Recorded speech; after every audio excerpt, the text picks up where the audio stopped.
DZRH, magandang umaga Pilipinas sa DZRH Radio, DZRH TV at DZRH Online. Kasama si Kuya Angelo Palmones. Magandang umaga Pilipinas. Magandang umaga po Luzon, Visayas at Mindanao. Araw na tayo ngayon ng Lunes. Unang araw na sa buwan ng Disyembre, December 2. Unang Lunes sa buwan ng Disyembre 2024. Sa pangalan pa rin po ni Kuya Angelo Palmones, inyo pong makakasama sa 2 oras na balita at talakayan sa Magandang Umaga Pilipinas.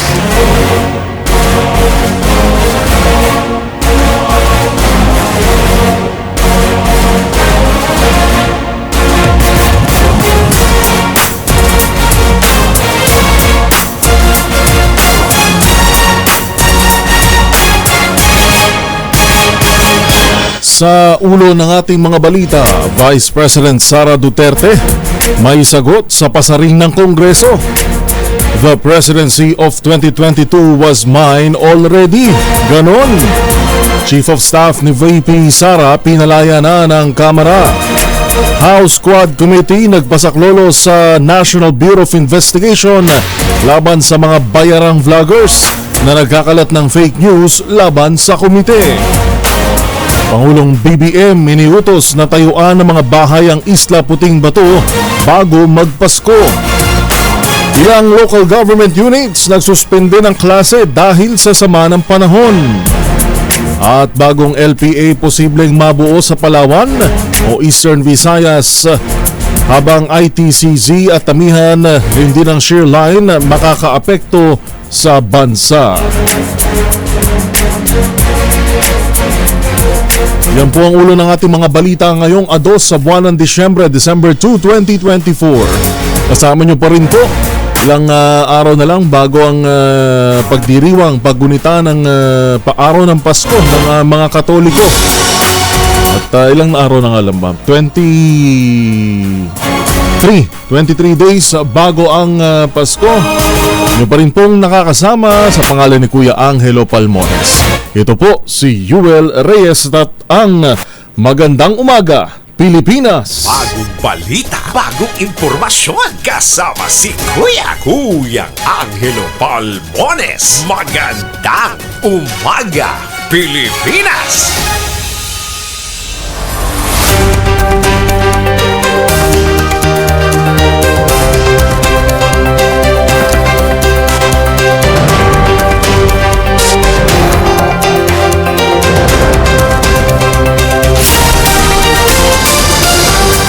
Sa detalye ng ating mga balita, isang panibagong LPA o low pressure area ang binabantayan ng Pag-asa na maaring mabuo sa kanluran ng Palawan o Eastern Visayas. Ayon sa weather forecaster na si Grace Castañeda, batay sa kanilang data analysis, ang weather disturbance ay wala namang magiging epekto sa bansa dahil maliit ang tsansa nito na maging isang bagyo. Ayon kay Castañeda, ang shear line at northeast monsoon o amihan ang magpapaulan sa malaking bahagi ng bansa. Kabilang dito ang Metro Manila, ang Calabarzon, Bicol Region, Eastern Visayas, Western Visayas, Bulacan, Oriental Mindoro at Marinduque. Samantala, ang Intertropical Convergence Zone o ITCZ naman ang makakaapekto sa Davao Region, Soc-Sargen, Zamboanga Peninsula, Basilan, Tawi-Tawi, Sulu at Palawan. Samantala, apektado naman ang amihan ng Cagayan Valley, Cordillera Administrative Region, Aurora kasama na ang Ilocos Region at ilang bahagi ng Central Luzon. Magandang umaga Pilipinas. Nagpapaulan sa malaking bahagi ng bansa ang tatlong weather system ngayong araw. Ayon sa Pag-asa, nagdudulot ng malakas na ulan ng shear line sa Southern Luzon, Bicol, Northern Samar at Metro Manila. Samantala, hanging amihan naman ang nagpapaulan sa Northern Luzon, habang Intertropical Convergence Zone o ITCZ ang nakaaapekto sa Mindanao. Mabala ni weather forecaster Rhea Torres, posibleng tumagal pa ang pagbuhos ng ulan sa Quezon, Bicol at Northern Samar. Oo buong araw magiging maulan ng panahon at most likely malalakas po yung mga pag-ulan dahil yung amounts po maaaring umabot ng 100 to 200 millimeters, especially po sa areas ng Quezon, ilang bahagi din po ng Bicol region. At sa may areas naman po ng summer provinces, maaaring umabot din po ng 50 to 100 millimeters. So itong mga amounts po na ito ay maaaring magdulot po ng mga pagbaha, especially po sa mga hazard-prone o low-lying area. O nga naman, ginulat tayo nitong mga nakaraang araw, nitong weekend, dyan lalo na sa Bicol region pa rin. Sa silangang bahagi ng bansa, katakot-takot na baha ang naranasan. Wala namang bagyo, pero dahil po sa mga umiiral na weather disturbances sa atin, dyan ang Shearline, ang ITCZ, napakalakas ng ibinuhos na ulan. At dahil nga dyan, ilang LGU o local government units ang nagsuspende ng klase ngayong Lunes dahil sa masamang panahon dulot ng Shearline at Northeast Monsoon o Amihan. Kabilang sa mga nagsuspende ng klase ang Albay Province, all levels, public and private. At Timonan, Quezon, mula preschool hanggang secondary level, public and private. Gayon din sa Balete, Aklan, lahat ng antas, public and private. At gayon din po suspendido ang klase sa lahat ng antas sa mga pampubliko at pribadong paaralan sa mga sumusunod na lugar: Bolhon, Cebu, Camarines Norte, Camarines Sur, Sorsogon City sa Sorsogon at Santa Marinduque, all levels public and private. Sa ulat ni RH18 Ruel Saldico, dumanas ng malawakang pagbaha ang ilang lugar sa Bicol Region kabilang ang Sorsogon, Camarines Sur at Albay. Dahil dito kaagad sinuspende ang pasok sa lahat ng antas ng paaralan sa public at private sa mga nasabing lalawigan ngayong araw. Magandang umaga! Magandang umaga, Pilipinas! 12 minuto na po makalipas ang alas 4 ng umaga. Ipapaayos ng pamahalaan ng mga bahay ng nasunugan sa Isla Puting Bato sa Tondo, Maynila bago sumapit ang Pasko. Ayon kay Pangulong Bongbong Marcos, inatasan niya si Manila Mayor Hani Lacuna na i-prioritize ang pagtatayo ng mga bahay. Bilang pangako, kung hindi anya maitatayo ang mga bahay pagsapit ng Pasko, ay muling pupunta ang Pangulo sa naturang lugar at magpapaparty siya sa mga nasunugan. Yun lang po, pinangako ko po doon sa mga kasama natin sa isang evacuation center. Pag kayo ay hindi pa namin nauwi pagdating ng Pasko, ako ay pupunta rito, magpapaparty, magme-Merry Christmas tayo sama-sama. Kaya yan yung pang-udyok ko kay Mayor Lacuna Kaya bilisan mo, kundi magpapakain ka ng libu-libong tao pagdating ng Pasko. Ikaw din, kaya kailangan Ang tinig ni Pangulong Bongbong Marcos. Magandang umaga! Magandang umaga, Pilipinas! Samantala, inilunsad naman ng Philippine Postal Corporation ng PhilPost ang pinakamahabang Special 2024 Christmas stamps nito na may habang 234mm. Makikita sa naturang stamp ang Simbang Gabi sa Ilog Pasig, kung saan itinatanghalang tradisyon ng mga Pilipinong Katoliko na Simbang Gabi. Ayon kay PhilPost, Postmaster General Luis Carlos, pinagdiriwang ng artistikong obra maestra na ito ni Jello Andres ang diwa ng Kapaskuhan sa pamamagitan ng pagpapakita ng mga iconic na simbahan sa tabi ng makasaysayang Pasig River. Kabilang narito ang Binondo, Quiapo Church, Manila Cathedral, Santa Ana, San Felipe Neri Church, San Pedro Makati Church, Guadalupe, Pasig Church at Antipolo Church. Sa iba pa rin nating mga balita ngayong oras na alas 4:15 ng umaga. May pasok po pero ngayong araw ay ngayong araw na ba 'yon o bukas pa? Pasay Day. Ngayon yata. Ngayong araw ay Pasay Day. Kaya may pasok ko sa ilang bahagi ng Metro Manila, pero dito sa Pasay kami ay holiday. Magandang umaga! Magandang umaga, Pilipinas! Naniniwala si Vice President Sara Duterte na sa kanya ang presidency noong 2022. Sa isang pahayag, sinabi ng pangalawang Pangulo na nanalo na siya sa survey at lahat ng tao ay solid sa kanyang kandidatura. Idalagpas lamang umano niya ito dahil naramdaman niyang kailangan niyang gumawa ng ibang bagay maliban sa pagkapresidente ng Pilipinas. Ito ang reaksyon ng pangalawang Pangulo sa pahayag ni Zambales Representative J. Kong Hoon na nagsimula ang kaguluhan sa gobyerno nang mangarap siya na maging presidente. Ngit naman ng pangalawang Pangulo ang pangahara sa mga tauhan ng Office of the Vice President ang dahilan ng kaguluhan. Unang-una, the presidency of 2022 was mine already. Na nanalo na ako sa surveys, lahat ng tao solid na, united na for my candidacy. Pero I gave it away because I felt I had to do some other things other than being president of the Republic of the Philippines. Ang tinig ni Vice President Sara Duterte. Pero hindi ba... Amaya na nga. Maganda umaga, Pilipinas! Samantala, mag-break muna tayo. Oras po natin alas 4:17. Balbones, maganda umaga, Pilipinas! Kaya naman, oras po natin alas 4:19. Ang gusto ko lang naman sabihin kanina, ang sabi kasi ni VP Sara, 2022 presidency was already mine o was mine already at lahat ng tao ay solid sa kanyang kandidatura at pinalagpas lang umano niya dahil naramdaman niyang kailangan niyang gumawa ng ibang bagay maliban sa pagka-presidente ng Pilipinas. Hindi ba sa kaparehas na panahon noong 2022 siya rin naman ito nagsabi na wala siyang ambisyon na maging presidente. Bagong balita, bagong impormasyon, kasama si Kuya Angelo Balbones. Magandang umaga, Pilipinas! Maaari po kayo magpadala ng mensahe sa ating text line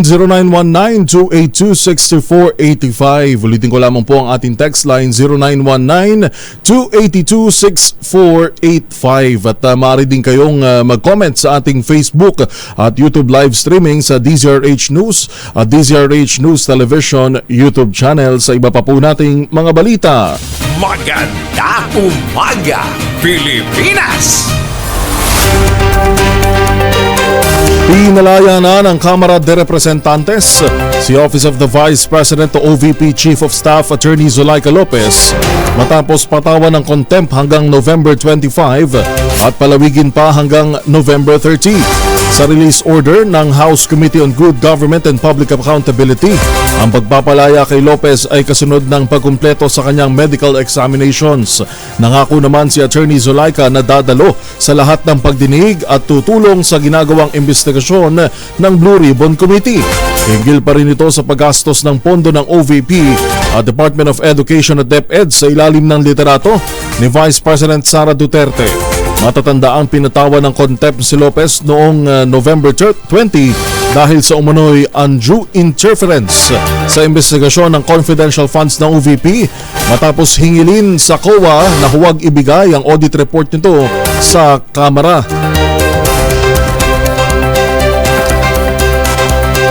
Samantala, na-discharge na rin sa Veterans Memorial Medical Center.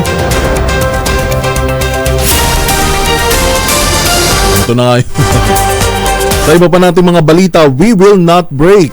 Ito ang tiniyak ni Vice President Sara Duterte sa sambayan ng Pilipino sa gitna ng mga isyong kinakaharap niya at ng kanyang opisina. Sa inilabas na video ng pangalawang Pangulo, binigyan din ito na mananatiling matatag at matibay ang kanyang tanggapan. Kasabay ito nagpasalamat ang VP Sara sa lahat ng mga tumutulong sa mga apektadong kawani ng OVP. We assure the Filipino people that even in times of crisis and without resources, we shall stand tall, strong, and resilient in our service to the Filipino people. We will not break. Magandang umaga, Pilipinas! Sa Samantala, patuloy naman binabantayan ng Philippine National Police o PNP ang sitwasyon sa EDSA Shrine sa kabila ng nabawasan na ang bilang ng mga Duterte supporters na nagtipon-tipon doon. Sinabi ni PNP spokesperson Police Brigadier General Jean Fajardo, wala pa namang untoward incidents na naitatala ang pulisya at mapayapa naman ang sitwasyon sa EDSA. Nasa 200 pulis din anya ang nakamonitor sa mga nagrarally. Una nang isinawalat ng PNP na may ilang kasama sa grupo ang umaming nakatanggap sila ng bayad kapalit ng pagrarally, bagay na pinabulaanan ng ilang Duterte supporters. Sa kaugnay pa ring balita, target na kasuhan ng marami pang kaso ng Philippine National Police si Vice President Sara Duterte at iba pa. Bukod pa ito sa unang mga kasong inihain ng PNP gaya ng direct assault, disobedience at grave coercion laban kay VP Sara at kanyang mga staff. Kaugnay pa rin ito sa nangyaring kaguluhan sa Kamara nang tumanggi si VP Sara o ang OVP chief na si Attorney Zulaika Lopez na magpalipat sa Women's Correctional. Hindi naman idinetalye ng PNP ang mga kasong nais pa nilang isampa. Una nang inatasan ng pambansang pulisya ang Criminal Investigation and Detection Group o CIDG na tingnan ang lahat ng paglabag na nagawa ng Vice Presidente. 24 na minuto makalipas po ang alas 4 ng umaga. May pasok na ha. Gising na ho, bango na Pilipinas! Magandang umaga! Magandang umaga, Pilipinas!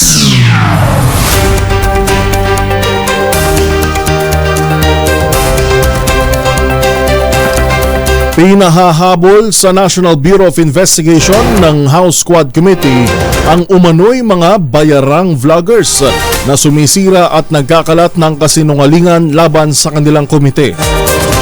Anya, bagamat sinasalo ng House Quad Committee ang mga banat sa kanila, hindi umano ito mapapalagpas ang ginagawang pagkakalat ng fake news ng mga umano'y bayarang vlogger na nagpapakalat ng maling impormasyon sa iba't ibang social media platform.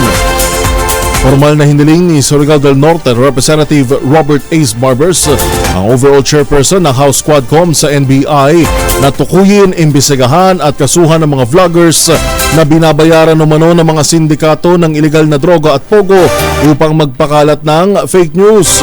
Sumulat si Barbers kay NBI Chief Jimmy Santiago upang imbestigahan ng mga vloggers na animoy inorganisa upang sirain ang integridad ng komite at magdulot ng kalituhan, kawalang tiwala at malinlang ang publiko. Sa sulat na may petsang November 25, 2024, hiniling ni Barbers kay Santiago na tulungan ng Quadcom na imbestigahan at tukuyin ang individual at grupo na nasa likod ng paninira at kalapin ang mga maling impormasyon na ipinakakalat nito upang gamiting ebidensya. May isinumite rin si Barbers ng mga paunang ebidensya sa NBI, partikular ang ipinakalat na siya at ang kapatid na Surigao del Norte Lyndon Barbers ay sangkot sa illegal drugs. Kapag nabuo na ang mga ebidensya, sinabi ni Barbers na maaring sampahan ng kaso ang mga ito ng paglabag sa paglabag sa Cybercrime Prevention Act of 2012. Kumpiyansa naman si Barbers sa kanyang kakayahan ng Cybercrime Division ng NBI na matugunan ng mga cyber-related offense, partikular ang mga naglalayong guluhin at sirain ng isang pampublikong proseso. Ang mga vloggers ay gumagawa ng written content gaya ng mga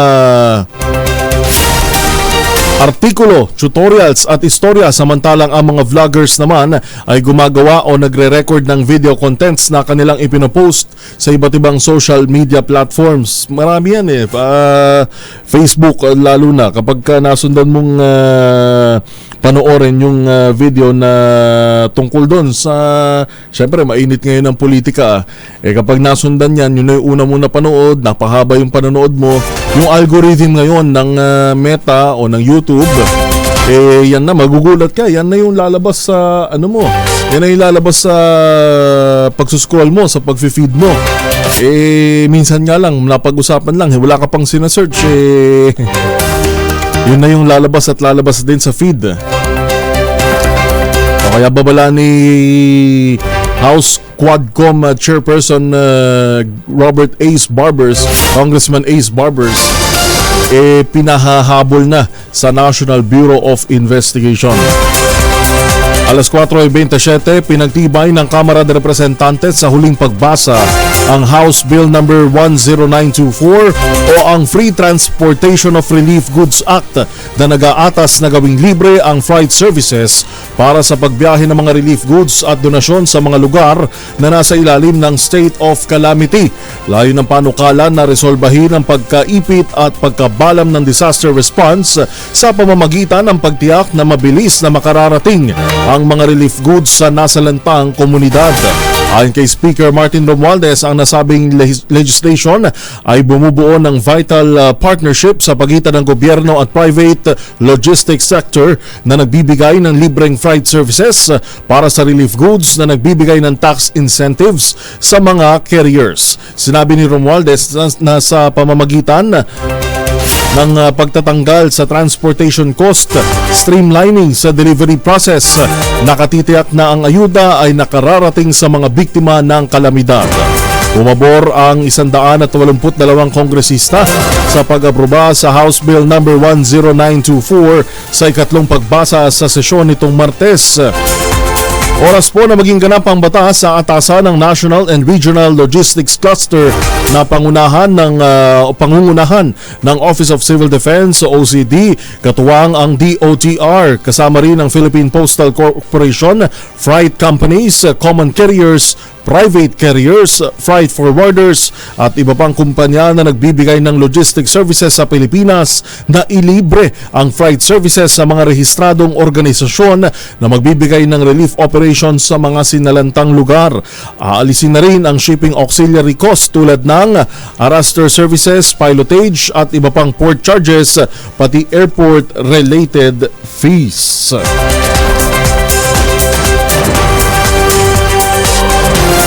Nais naman ni Senator Christopher Bongo na doblehin ang pagsisikap para mapasama ang feeding program sa mga ospital na mayroong malasakit center sa bansa. Ayon kay Senator Go, nais niyang malabanan ang kagutuman na patuloy na nakaaapekto sa milyon-milyong pamilyang Pilipino. Si Go, na siyang chairperson ng Senate Committee on Health and Demography, ay nagsabing hindi siya titigil hanggat hindi natutugunan ang kagutuman at malnutrisyon sa bansa. Ginawa ni Senator Go ang pahayag makaraang mabatid ang datos na inilabas ng Octa Research na mayroon pang self-rated poverty sa Pilipinas o yung po mga nagsabi na ang kanilang pamilya ay mahirap. Ayon sa Octa Research, bumaba ang porsyento ng mga pamilya na sa tingin nila ay mahirap sila. Mula sa 48% ay bumaba sa 43%. Sinabi ni Go, ang pagbuti ng datos ay katumbas ng 1.4 na milyong Pilipino na mga pamilya na hindi ibinibilang ang sarili na sa tingin nila ay kahirapan, na nagpapakita ng halaga ng tuloy-tuloy na pagsisikap sa paglaban sa kahirapan at mga mahalagang serbisyo na ibinibigay sa kanila. Ang inisyatibong pagpapakain ni Senator Bongo na nakasama sa serbisyo ng Malasakit Center ay ginawa para mapagaan ang hirap na dala ng kagutuman sa mga pamilya na may pinagdadaanan ng mga problemang medikal.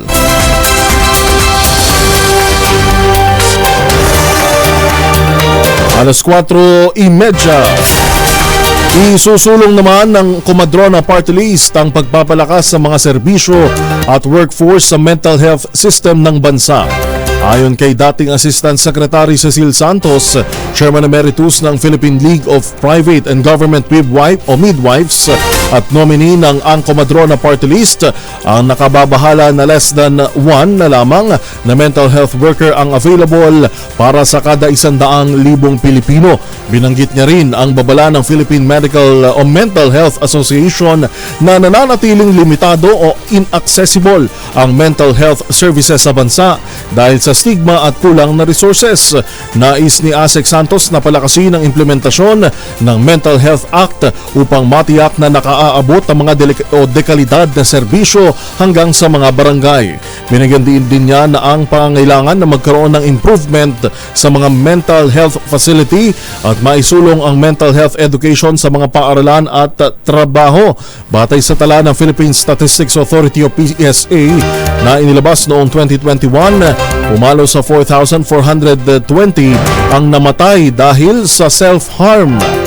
Samantala, higit 57.3% kumpara ito noong taong 2019. Ang kumadrona party list ay binubuo ng mga frontline health worker gaya ng mga kumadrona, nurse, pharmacist, doktor, researcher at iba pang profesional at stakeholder na nais garantiyang nakararating hanggang sa malalayot liblib na lugar ang basic health services.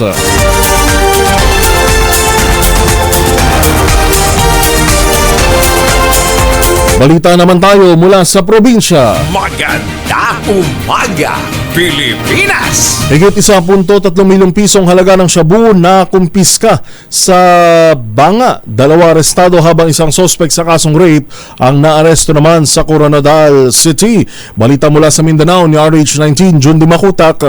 June. Magandang umaga, Pilipinas! Napasakamay ng Provincial Drug Enforcement Unit ng South Cotabato ang 205 grams ng shabu na nagkakahalaga ng 1.375 million pesos na nakumpiska sa 2 drug suspect na kanila ring naaresto sa inilunsad na anti-illegal drug bypass operation sa Purok Mainuswagon, Barangay Benitis, Banga, South Cotabato. Kinilalang 2 naaresto sa mga palayaw nilang King, 42 years old, may asawa, at Dokay, 53 years old, may asawa, parehong jobless at residente sa nabanggit na lugar.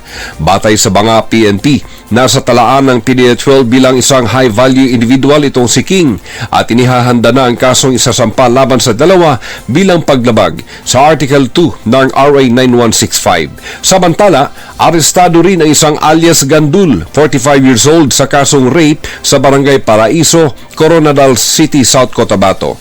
Batay sa record ng Coronadal PNP, may pending warrant ang suspect na matagumpay nilang naresto sa nabanggit na lugar na nasa top 10 regional most wanted person at nakatakda ring iharap sa korte sa sandaling dumating na ang commitment order nito mula sa korte.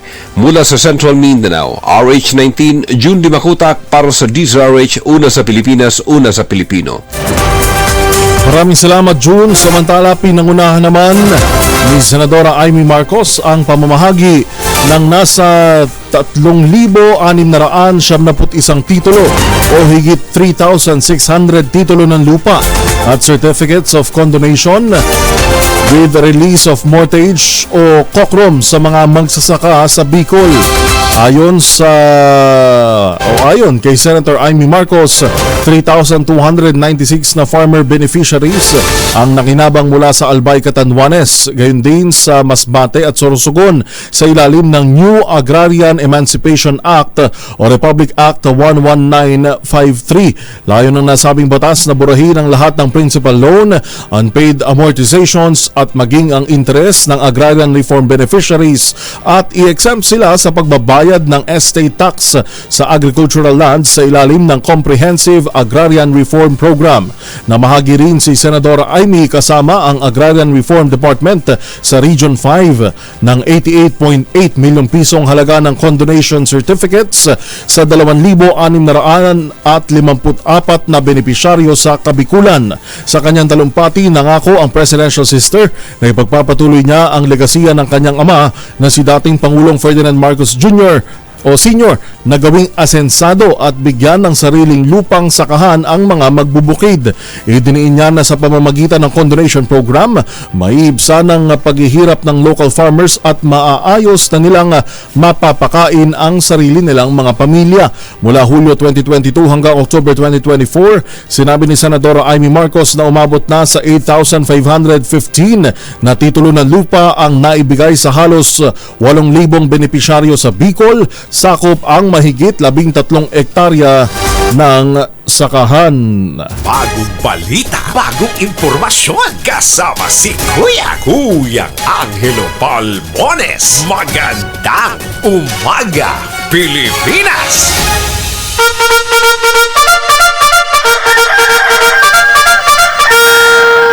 Gising na alas 4:37.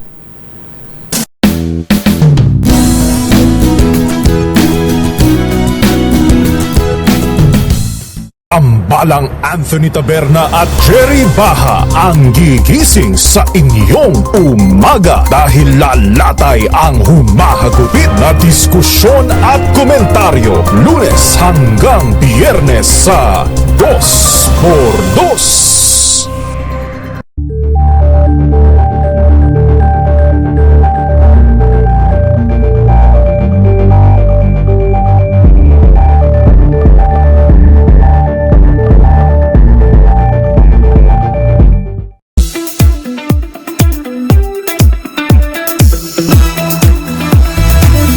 watching ang access pass sa concerts and fan meets of your favorite stars. Every Saturday, 12 noon, dito lang sa DZRH TV. WPS Akin Ka. Hello everyone, I'm Diana Menez and I'm playing Arya, isa sa mga defenders dito sa West Philippine Sea Series. Ang WPS po ay makikita po dito sa DZRH TV every Tuesday and Wednesday ngayong November. Abangan nyo. Mga balitang gigising sa inyong umaga. Mga balitang kailangan mong malaman. Mapapakinggan sa ACS Balita sa 2x2. Kasama sina Anthony Taberna at Jerry Baha. Lunes hanggang Biyernes.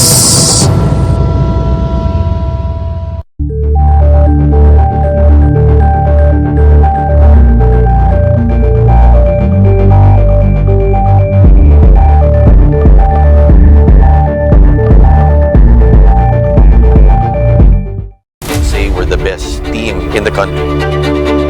Nakita ko yung bilyar, sabi ko, parang maganda. This sport is a woman's sport. Sa akin, pagka nasa tubig kayo lahat, pantay-pantay na yun. Pinoys are very passionate. Pinalakas ng pagsubok at pinatibay ng tagumpay. Mas titindi pa ang paghahatid ng storya mula sa mga atletang Pilipino tuwing Sabado, 12:30 ng tanghali sa DZRH TV.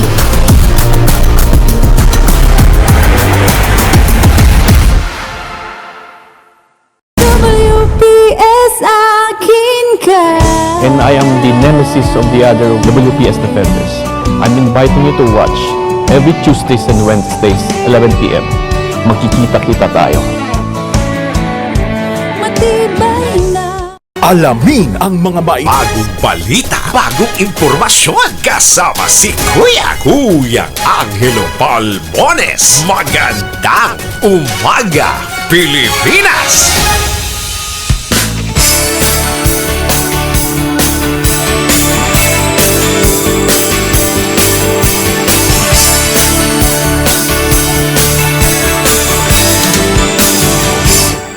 Nadarama ko na ang lamig ng hangin. Naririnig ko pa maliliit na tinig. May dalang kasang pinagsama-sama ginawang tambourine. Ang mga parong ng bawat tahanan naglilinig.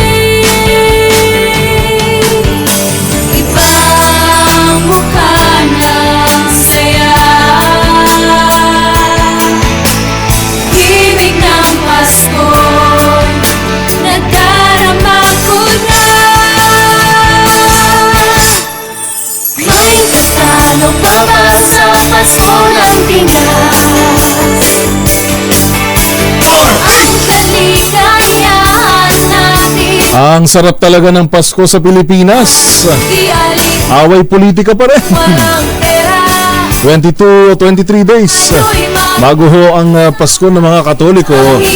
Kamusta ho kayo? Lamig na ng simoy ng hangin pero may mga pagulan pa rin ho lalo na dahil sa Shearline at ITCZ. Yan ho yung paliwanag ng Pag-asa na salubungan ng mainit at malamig na hangin na nagdudulot ngayon ng malawakang pagbaha at mga pagulan lalo na dyan sa Bicol region pa rin. Talaga na naman.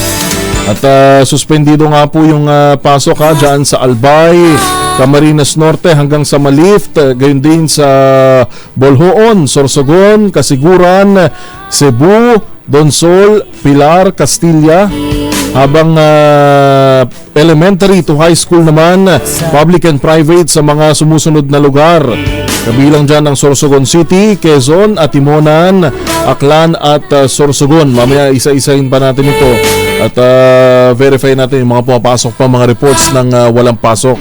Pero ingat-ingat po lalo sa mga lugar sa local ho natin online, na-check din naman ho ninyo yan na kapag merong orange o red alert, rain alert na inilalabas ang Pag-asa o local DRRMO po sa inyong mga lugar, seryosohin natin dahil alam naman natin na yung iba na yung panahon ngayon.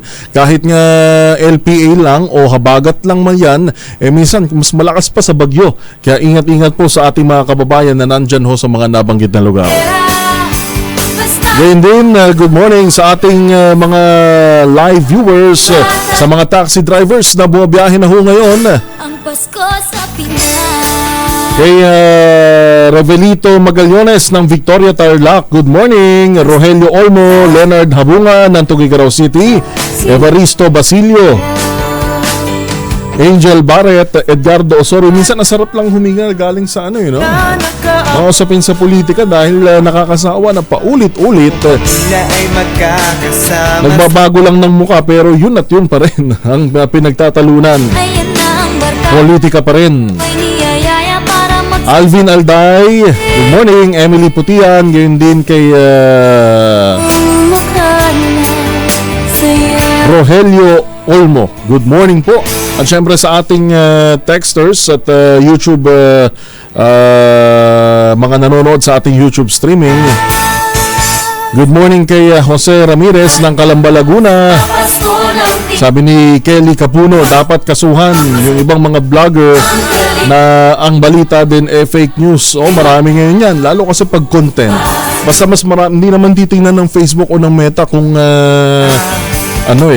totoo ba yung mga pinagsasasabi nitong nag-post. Basta ang mahalaga maraming engagements at yun may kumikita na. Ako. Sabi naman ni Socrates Lakdaw, masyado daw kasi nagmamadali sa politika, yan tuloy, sayang daw. Sabi naman ni Reynaldo Sr., dapat makulong na ang convicted criminal diyan daw sa kamera dahil no one is above the law. Sana daw sa paglaya ni Attorney Lopez kasuhan ang mga nagpakulong sa kanya ng illegal detention. Well, of course, lahat naman may karapatan para mag-file ng kaso. Good morning sa atin ding texters na si Texter 2196. Masyado na raw kasing bulgaran dahil milyon-milyon na pera ng taong bayan ang nasaan na. Sabi ni si Texter 2196 ay si Susan ng Quirino Province. Sabi naman ni Texter 0106, hindi na dapat pa hindi na dapat daw hangarin ng isang posisyon na katulad ng pagiging presidente kung ngayon pa lang hindi na makapaghintay. Ating texter na si 0106 ay galing sa Makatbong, Cabanatuan City. Good morning din kay 7948. Hindi ko na masabi yung message. Pero alam mo na yan. Good morning sa iyo, texter 7948. Meron ba tayong mahiwagang tunog ngayon? May nakakuha na ba ng ating winner? Habang hinahanap ang ating kung meron tayong mahiwagang tunog, hindi lang tayo makakapagbigay ng clue pero maaari pa rin kayo mag-text gamit ang ating text line sa ating DZRH Magandang Umaga Pilipinas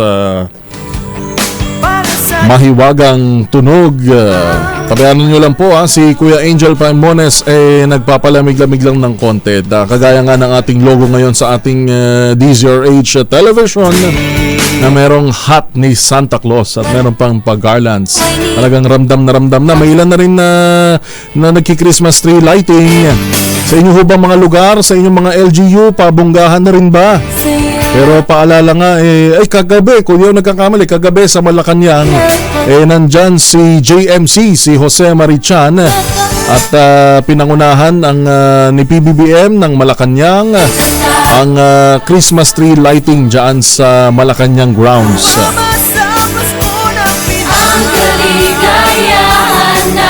Kaya habang wala pa tayong mahiwagang tunog ngayon, yung huli na iniwan ni Kuyang Angel Palmones, yung pa rin po ang ating mahiwagang tunog. Malu Kalibayan, good morning. Sabi naman ni Malu Kalibayan, gusto lang niyang isave ang Pilipinas sa malawak at garapal na korupsyon. Puro ayuda na lang. withdraw ng bilyon-bilyon para ipamigay ng walang klarong proyekto ay totoo ho yan. Nag-iiba lang ng mga muka pero yun at yun pa rin naman yung problema. Evelyn Conferido ng South Carolina, mga suki natin yan. At kay Victor De La Tonga, Alvin Alday, good morning, good morning.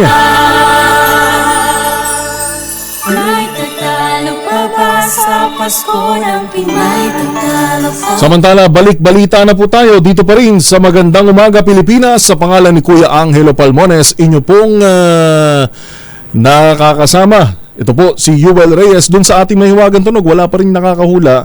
Yun nga lang, hindi natin alam kung magkano na yung premyo, no?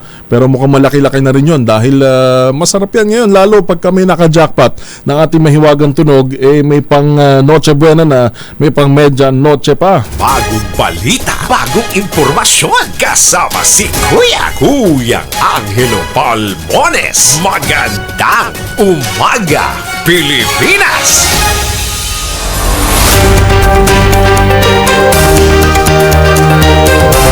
Higanteng Christmas tree sa Baguio City. Opisyal ng pinailawan na dinumog ng libo-libong residente at mga bisita. RH41, Lakay Romy Gonzales. Lakay Romy. Opisyal na pinailawan ng higanteng Christmas tree sa Session Road Rotonda kagabi dito sa Baguio City. Isinisimbolo ng Christmas tree ang pag-asa, pag-alala sa pangako at pangmatagalang pagmamahal. Dinumog ng libo-libong residente at bisita ang naturang aktibidad na pinangunahan ng mga lokal na opisyal ng lungsod. Isinabay din ang pagpapailaw sa Christmas tree ang ilang minutong fireworks display ng SM Baguio. At pagkatapos nito ay umarangkadang makulay na lantern parade ng St. Louis University na linaukan ng mga estudyante at guro ng universidad. Sa kabuuan ay maayos na rin sa katuparan ang pinakatampok na pagsisimula ng An Enchanting Baguio Christmas na magkatuwang na itinataguyod ng City Government of Baguio at Baguio Tourism Council. Ito si RH41 Romy Gonzales para sa DZRH. Una sa Pilipinas, una sa Pilipino. Maraming salamat. Balita mula sa Baguio City ni RH41, Lakay Romy Gonzales. Magandang Umaga Pilipinas! At ito na ang ating Mahiwagang Tunog.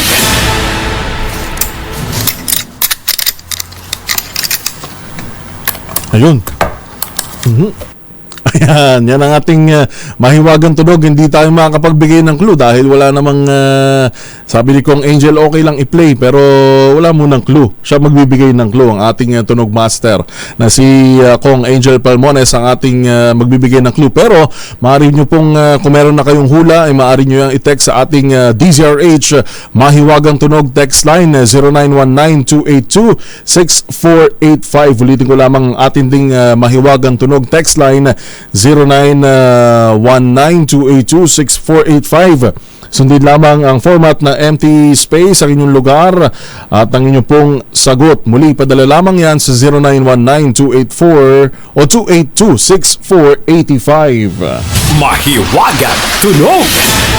Magandang Umaga Pilipinas! 33 anyos naman na rider patay matapos makabanggaan ito ang kasalubong na kotse sa Urdaneta City, Pangasinan. RH38 Freddy Fajardo sa detalye. Freddy. Pinaglalamayan na ngayon sa kanilang tahanan sa Barangay Dilan, Puso Rubio, Pangasinan ng mga labi ng motorcycle rider na si Nilo Rubio Brillo matapos itong masawi ng makabangga ng kasalubong na kotse na minamaniho ni Mark Carlo Marcos, 23 anyos, residente ng FB Harrison Mansion, Pasay City.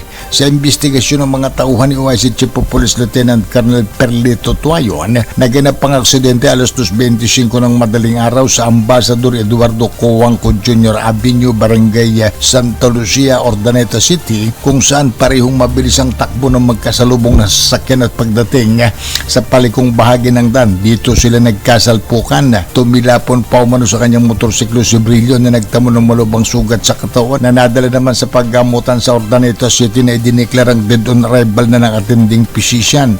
Nagpositibo sa alcohol breath test ang biktima. Kasong reckless imprudence resulting to homicide ang kinakaharap na asunto ng driver ng kotse. Ito si Freddy Fajardo Aris, 38 nag-uulat para sa DZRH, una sa Pilipinas, una sa Pilipino. Maraming salamat, Freddy Fajardo. Good morning din kay Sir Arnold Estareja ng General Trias, Cavite. Sir Arnold, kamusta ka na? Good morning. Ngayon din sa Cabrera Di Malibot family ng Seattle. Good morning o good kung anumang oras nakararating ang aming broadcast dyan. Ngayon din kay Noel Galliano. Good morning. Samantala, 46 anyos naman na ginang ginagamit ang mga pangalan ng mga abogado para makapangikil ng pera. Arestado sa kasong estafa. Sa detalye, RH37, Danny Kumilang. Danny. Arestado ang isang ginang sa kasong estapa na isinampa sa kanya ng kanyang naging biktima at naaresto ito sa Barangay Bilulo, Orion, Bataan. Sa ulat ni Orion Chief Police Captain Ian Binluan, ang suspect na kanilang naaresto na ginagamit umano ang pangalan ng mga kilalang abogado sa Bataan ay kinilala ito na si alias Lea, 46 anyos, na kinasuhan ng estapa. Ang pag-aresto sa suspect ay sa bisa ito ng warrant of arrest na inisyu ni Honorable Ludovino Joseph Augusto Tubias Jr., presiding judge ng Municipal Circuit Trial Court Region 3, Orion, Pilar, Bataan. Ayon kay Police Captain Ian Binluan, ginamit umano na suspect ang pangalan ng abogado, lalo na si Attorney Mandokdok na umano'y sa pagpapakilala ay kapatid niya ito, at hiningian ng malaking halaga ng pera ang kanyang biktima para umano mapadali ang kaso na kinakaharap nito, na madalas din nitong biktimahin ang mga may kaso sa illegal na droga na umano'y nasa 200,000 piso ang nakulimbat nito sa kanyang naging huling biktima, kaya siya nasampahan ng kaso. Samantala, nananawagan naman si Police Captain Ian Binluan sa iba pang posibleng naging biktima nito suspect na lumutang na rin at magsampa ng kaso. Danny Kumilang, RH37, DZRH, una sa Pilipinas, una sa Pilipino. Maraming salamat, Danny. Samantala, mananatili sa loob ng 5 araw sa ospital ang aktres at negosyanteng si Neri Naig Miranda matapos dalhin sa ospital para sumailalim sa medical evaluation. Ito'y matapos atasan ng Regional Trial Court Branch 112 ang BJMP na dalhin si Neri sa isang ospital para sa medical evaluation alinsunod sa kahilingan ng abogado ng aktres. Ayon kay BJMP spokesperson Jail Superintendent J. Rex Bostinera, ibabalik din ng aktres sa kanyang detention cell sa Pasay City Jail Female Dormitory pagkatapos ng 5 araw dahil wala naman itong problema sa kalusugan ng dalhin sa kulungan. Matatandaang nahaharap sa kasong syndicated estafa si Neri Naig na asawa ng kilalang vocalist ng isang banda na si Chito Miranda. Samantala, hindi lamang pisikal na pangangatawan ang dapat ingatan ngayong holiday season, kundi pati na rin ang ating isipan. Sa panayam ng DZRH, sinabi ni Doc Tony Leachon na maraming nagdudulot ng stress sa mga tao kapag ganitong panahon. Kabilang na niya rito ang gastusin sa panghanda, pangregalo, pambiyahe at dagdag pa ang social media. Ayon kay Leachon, lubos na makababawa sa stress ang pagkakaroon ng positibong pananaw sa pagdiriwang ng Pasko at pag-iiwas na ikumpara ang sarili o sitwasyon sa iba. Huwag natin i-compare ang sarili natin during the holiday season. Yan ho yung dapat nating isipin. Kasi stress will be everywhere. It's just how do you manage your stress? Yan ang napaka-importante. Ang tinig ni Doc Tony Leachon. Samantala, DSWD Region 8 namamahagi naman ng tulong pinansyal para sa mga nabiktima ng sunog dyan sa Tacloban. Balita mula kay RH32, Jimmy Angay-Angay. Jimmy. Namahagi ng financial assistance ang Department of Social Welfare and Development DSWD Region 8 sa 25 mga pamilya na nasunugan sa Barangay 80 Maras-Baras, Tacloban City. 15 na pamilya nakatanggap ng tag 10,000 pesos kada isa at tag 5,000 pesos naman sa 10 mga sharers at mga boarders. Maliban sa financial assistance, nagbigay din ng ngayon sila mga relief assistance gaya ng sleeping kit, family kit, kitchen kit at tig 6.6 liters na tubig na may inom. Ayon kay Marites Ronda, Social Welfare Assistant ng City Social Welfare Development Office Tacloban, na on process na sa kasalukuyan ang ibibigay ng City Government Tacloban sa mga nasunugan sa Marasbaras, kung saan natukoy na ng mga bombero ang pinagmulang ng sunog na mula sa napabayaan na nagluluto ng mga ulam. Mula dito sa DYVL Action Radio Tacloban, ito si R32 Jimmy Angay-Angay para sa DZRH, una sa Pilipinas, una sa Pilipino. Maraming salamat, Jimmy. Samantala, nagbunga ang ilang buwang walang puknat na pagsesermon at paniningil sa PhilHealth ni Senate Committee on Health Chairman Senator Bongo. Napangiti si Senator Go dahil sa balita ng PhilHealth na i-cover na nito ang hanggang 1,000 piso na basic dental services ng mga Pilipino, kabilang na ang konsultasyon, pagpapalinis at maging pagbubunot ng ngipin. Dati nang kinukulit ni Senator Bongo ang PhilHealth na isama ang dental package sa mga benepisyong makukuha ng mga Pilipino. Ayon kay Senator Bongo, base sa ilang pag-aaral ay nagiging sanhi ng mababang productivity at antas ng pamumuhay ang mga karamdaman sa bibig at ngipin. Ngit ni Bongo, maraming Pilipino, lalo na ang may hirap, ang nagtitiis na lamang sa sakit ng ngipin dahil walang panggasto sa dentista. Dahil dito maraming may hirap ang lalong hindi makapaghanap buhay na nagiging dagdag pahirap sa kanilang mga pamilya. Sa isa sa mga pagdinig ng Senate Health Committee ay nasungkit ni Bongo ang commitment ng PhilHealth na bibigyang halaga na rin ang dental health ng publiko.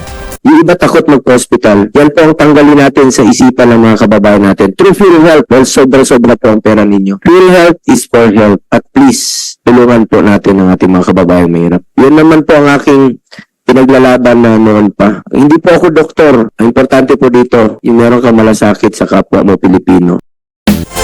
Magandang umaga, Pilipinas!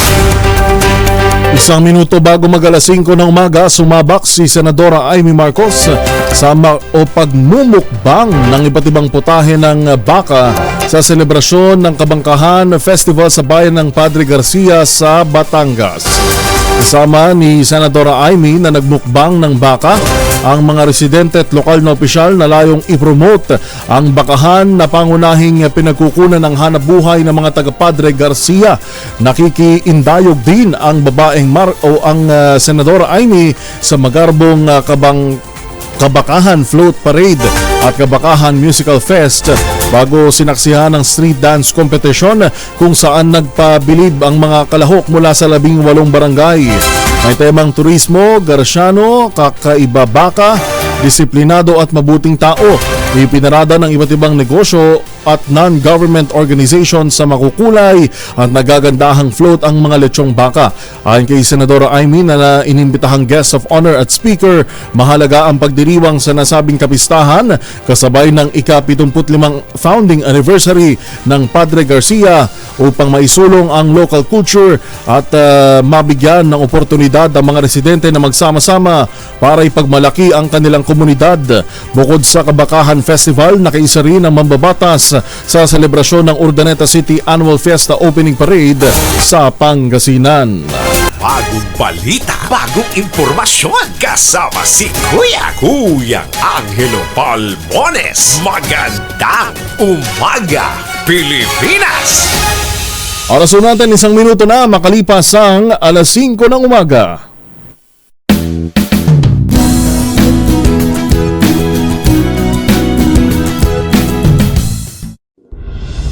Tuloy-tuloy ang pagtulong, tuloy-tuloy ang pagseserbisyo at tuloy-tuloy ang balitaan kasama si May Binauhan sa Operation Tulong mula Lunes hanggang Biyernes. WPS akin ka. Hi everyone, this is Ali Forbes and I will be playing the role of Ali dito sa WPS. So sana po magsama-sama tayo at panoorin niyo po yan sa DZRH TV every Tuesday and Wednesday 11 p.m. See ya! Mabangon para sa iyo.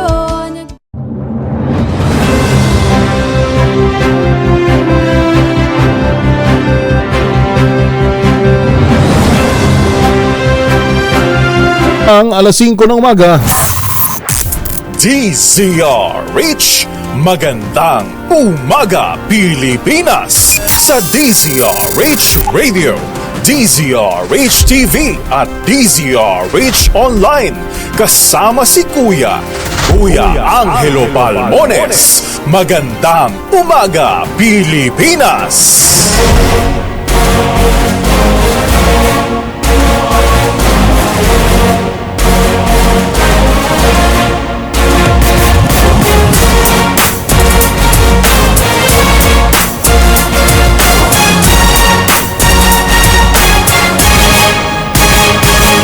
Balikan natin ang ating headlines. VP Sara may pasaring sa Kongreso.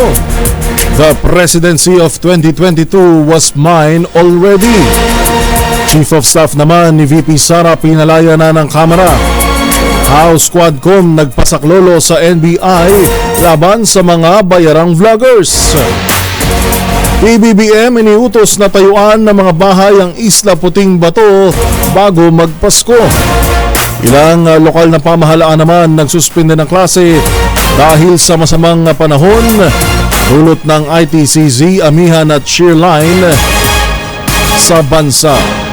Yan pa rin po ang ulo ng ating mga balita ngayong araw ng Lunes, December 2, 2024. Unang Lunes ngayong Desyembre.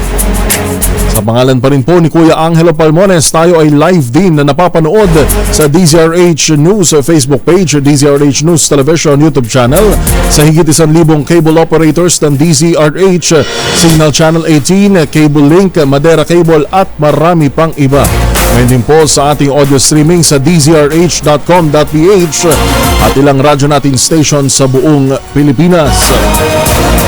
Ito pa rin po si Yuel Reyes sa pangalan ni Kuya Angelo Palmones. Gising na, bango na, Pilipinas! Magandang umaga, Pilipinas!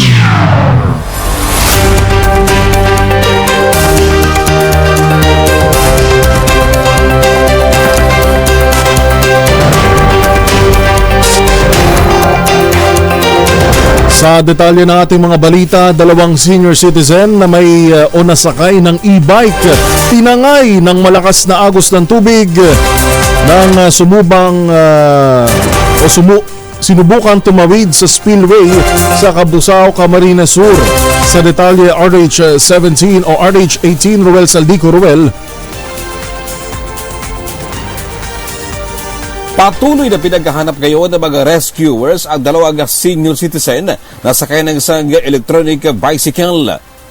Ito ay matapos tatangayin ng mga kanilang sakyan na e-bike ng malakas na ragasan tubig na umapo naman sa spillway sa barangay Biong sa Cabusao, Camarines Sur dahil sa patuloy na pag-ulan dulot naman ng shoreline.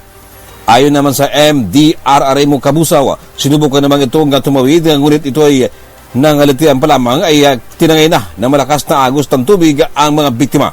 Nagasagawa na ngayon ng kagad na rescue operation ang mga otoridad, ngunit ang e-bike naman ang na-recover ng mga otoridad.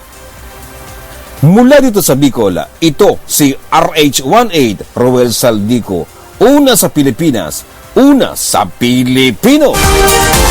Maraming salamat, Ruel Saldico. Samantala, nag-anunsyo na rin ng walang pasok ang Candelaria sa Quezon. Para ngayon po yan, December 2, 2024, Monday, mula kindergarten hanggang grade 12 at ALS, Alternative Learning System, para sa mga pampubliko at pribadong paaralan. Samantala, pinauubayan naman sa college at tech-voc level ang discretion sa kanilang mga school heads kung magsususpinde ng klase. Ulitin ko lamang ho, itong binabanggit ko ay sa Candelaria sa Quezon.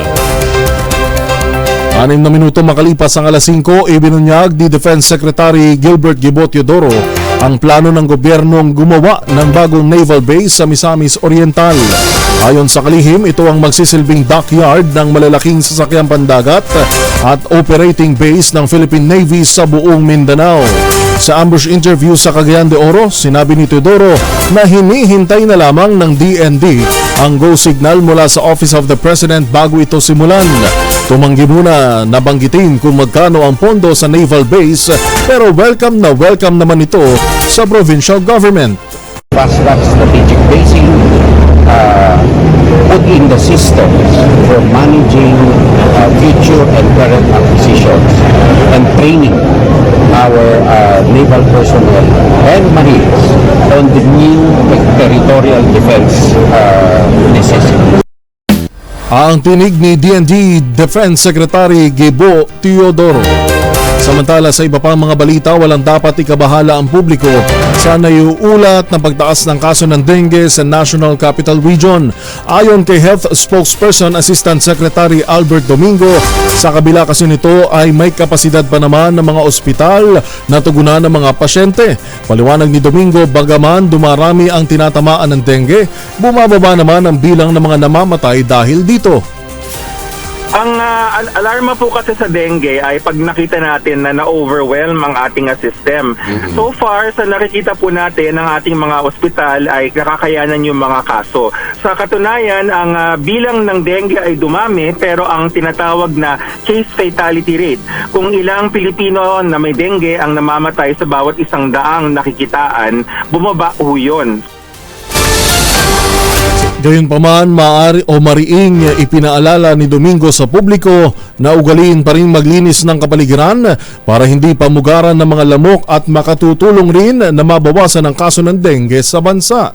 Misting or fogging, tapos pinapamist yung paligid para yung lumilipad na lamok mabawasan. But at the same time, dapat naglilinis rin tayo ng paligid dahil yung pong mga kitikitin na nasa tubig pa, hindi pa yun naapektuhan ng misting. So pagka hindi tayo naglinis, kahit nag-mist tayo, in a few days, lalabas rin yung mga bagong lamok. So kailangan naglilinis tayo lagi. Ang tinig ni Health Assistant Secretary at Spokesperson Albert Domingo. Good morning kay Texter 3228. Maraming salamat. Irregular daw na nakikinig sa DZRH mula sa Polomolok, South Cotabato. Good morning sa iyo, Texter 3228. Gayon din kay Corazon Kiambao ng Mandaluyong City at kay Daddy Onard. Magandang umaga. Maraming salamat sa pagtutok. Gayon din kay Leon de la Cruz at Ramon Valdemoro. Oras po natin 9 na minuto makalipas po ang alas 5 ng umaga sa iba pa nating mga balita. Magtatayo ng mga bodega sa bawat local government unit o LGU sa Western Visayas ang Department of Social Welfare and Development o DSWD. Sinabi ni DSWD Regional Director Arwin Razo, layunin nitong mabilis na maiabot ang tulong sa mga komunidad na maaapektuhan ng mga sakuna. Naniniwala ang ahensya na kung may storage facility, pwedeng lumagda sa kasunduan para mailagak ang family food packs at iba pang non-food items na kailangan ng mga nasasalanta ng kalamidad. Department of Public Works and Highways o DPWH kinalampag naman sa pag-aayos ng nag-collapse na bahagi ng Rojas Boulevard. Santo sa Rojas Boulevard, RH28, Raymond Dadpaas. Laki Raymond. Binigyan ng isang linggong palugit ni Senador Ramon Bong Revilla Jr. bilang chairman ng Senate Committee on Public Works ang Department of Public Works and Highways o DPWH upang tapusin ang repair ng nag-collapse na bahagi ng Rojas Boulevard southbound lane malapit na sa Airport Road. Ayon kay Revilla, panahon na ng holiday season at ma-traffic na sa nasabing lugar kaya dapat madaliin ng DPWH ang pagkukumpuni nito. Hinimok nito ang ahensya na magsagawa ng audit sa mga government infrastructure. Dapat lahat ng mga luma na ay sinasailalim sa repair o retrofitting. Mabuti na lamang at walang nadisgrasya na nag-collapse ang bahagi ng nasabing kalsada. Sa report ng Metro Manila Development Authority o MMDA, ay nag-collapse ang lumang culvert ng DPWH sa southbound lane ng Rojas Boulevard Sabado na madaling araw, kaya't ito ay isinara sa mga motorista. Ito si RH28 Raymond Dadpaas para sa DZRH. Una sa Pilipinas, una sa Pilipino. Bagong balita, bagong impormasyon. Kasama si Kuya Angelo Palmones. Magandang umaga, Pilipinas! Sa pangalan pa rin po ni Kuya Angelo Palmones, ito po si Yuval Reyes at kasama na natin si Miss Grace Castañeda ng DOST Pag-asa. Miss Grace, magandang umaga. Bakit nga po bigla tayong inulan pero wala namang bagyo? Yes po, magandang umaga sa ating lahat. Sa kasalukuyan nga po, no, wala naman tayong bagyo o na minomonitor sa ating bansa. Bagamat po yung shear line yung nakakaapekto dito sa Southern Luzon, kung saan ito pa rin po yung patuloy na nagdudulot ng mga pag-ulan dito sa may bahagi ng Bicol Region, Mimaropa, Calabarzon, maging sa area din po ng Eastern Visayas, Western Visayas, at sa bahagi din po ng Isabela, Quirino, Aurora, Nueva Ecija, Bulacan, at maging dito po sa Metro Manila ay magiging makulimlim din po yung ating panahon. So yung mga pagulan po na ito, lalong-lalo na dito sa may silangang bahagi ng Luzon, is posible po maging moderate hanggang sa mga malalakas na pag-ulan na maaring magdulot ng mga pagbaha at pagguho ng lupa. So pag-iingat po para sa ating mga kababayan dyan. Samantala, yung northeast monsoon naman nakakaapekto pa rin sa nalalabing bahagi ng Luzon, kung saan magdadala pa rin ito ng malamig na panahon dito sa Cordillera Administrative Region, maging sa nalalabing bahagi pa ng Cagayan Valley, at meron din pong maulap na kalangitan na may mga kasamang pag-ulan. At sa nalalabing bahagi naman po ng ating bansa, meron tayong mararanasan lamang ng mga isolated na mga pag-ulan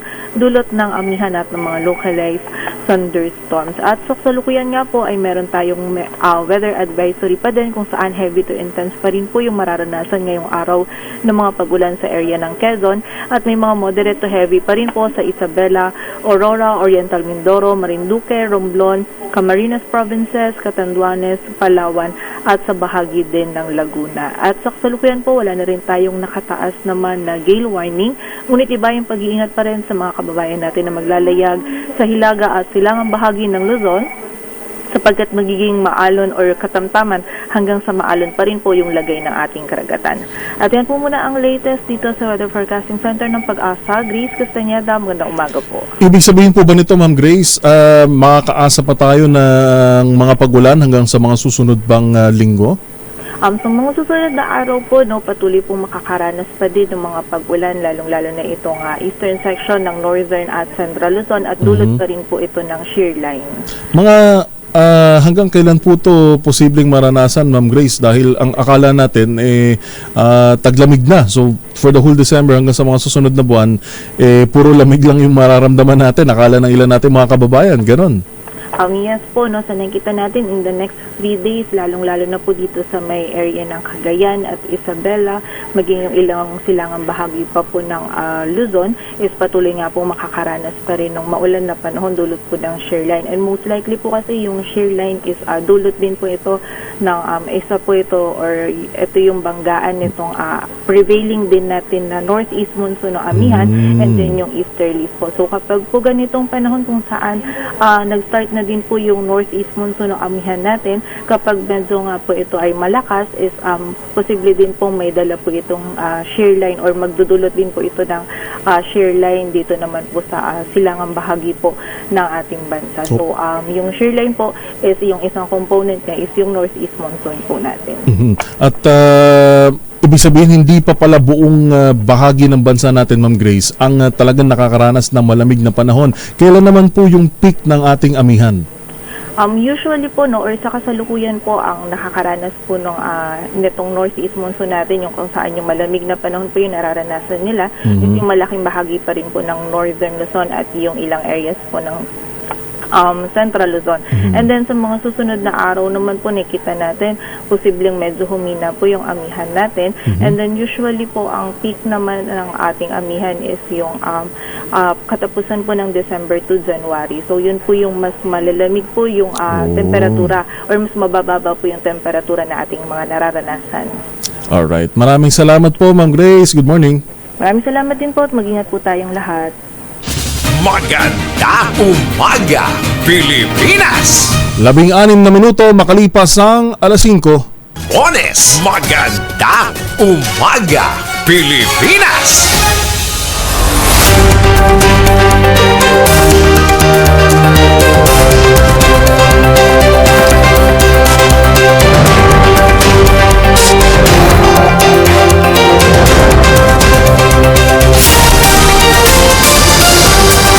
Alas 5:22 na po ng umaga, gising na, bango na, Pilipinas. So may pasok ko dito lang sa Pasay City ay holiday dahil ngayon po ay Pasay Day, December 2, 2024. Good morning kay Fernando Manganti ng Pexonville, Bulacan. Ngayon din kay Marlon Saavedra, Ruel Badilla ng Apari. Good morning. Jacinto Salaki, Tesel Canyeberal. Ngayon din kay Jacinto o kay Merlin at Elista Sayo. Good morning po, good morning sa iba pa nating mga balita. Magandang umaga, Pilipinas!